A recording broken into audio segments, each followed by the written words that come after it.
Hola, estimados suscriptores, colegas técnicos a mi canal. Bienvenido. Bueno, acá tengo este televisor Noblex DK50X 6500 que tiene dos problemas. Primero, no tiene backlight, los LED están quemados. Y por otra parte no tenemos señal de video LVDS porque la placa principal está dañada también. Por eso los invito a quedarse un rato más y para que vean cómo hice reproducir una imagen acá en esta pantalla sin tener backlight ni tener placa fuente ni placa principal.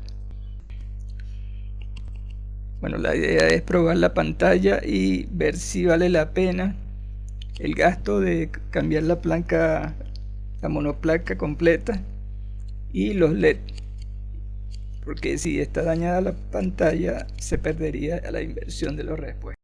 Entonces la idea es iluminar el panel desde atrás a través de estos agujeros y de estos LEDs. Conectamos acá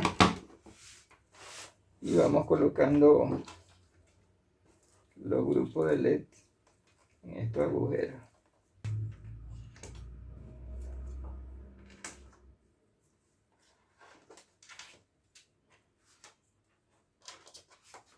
De esa forma. Bueno, acá tenemos este probador de paneles que por una parte, por este conector puede probar paneles 4K y por acá podemos conectar este cable para probar Full HD. Por ejemplo, este para LG Full HD. Cuando no está conectado, él hace error. En lo que se conecta, él verifica automáticamente si está todo bien y da un mensaje de la resolución del panel. Este es un modelo un poco más antiguo. Todo hay que seleccionarlo manualmente, pero funciona hasta Full HD. Para 4K es un poco más complicada. Bueno, aquí estoy con un pendrive viendo alguna foto, iluminándolo por detrás, y vemos que se ve una imagen.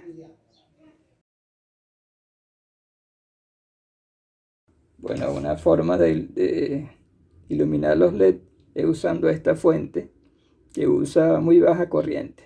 Acá en la posición de 1 apenas consume 1 miliamperio, lo cual es muy seguro y evita accidentes de electrocutarse y cosas por el estilo. Y le puedes aplicar un poco voltaje. Por ejemplo, aquí pueden aplicarle 60, 70 y aún así funciona los LED, se ilumina. La otra forma de iluminar los LED es con una fuente de 300 voltios, switch y power supply. Fuente de switcheo la pueden conseguir de este tipo y también pueden usar de un televisor viejo dañado. Bueno, acá tenemos primeramente la fuente de 300 voltios. Luego están las dos resistencias de 4K cada uno en paralelo. Cada una tiene 5 vatios y va a dar 10 vatios 2K en total. Y finalmente está el grupo de LEDs que están en serie y representan la carga del circuito. Bueno, como mencioné anteriormente, la ventaja de esta fuente es que da más corriente y más iluminación. Lo que sí hay que tener mucho cuidado es que como es mayor voltaje, 300 voltios, pudiera ocasionar un choque eléctrico peligroso. Otra forma es con cualquier fuente de televisor dañada. Casi siempre se daña, por ejemplo, los transistores, los transformadores, pero la fuente principal queda bien. De aquí para acá hay 300 voltios y se podría aprovechar los 300 voltios que hay en estos condensadores de filtro. Bueno, ahí se observa que cuando le pones en modo USB con un pendrive, aparece el menú que dice Movie, que es película o video y música y texto y fotos, esas 4 opciones.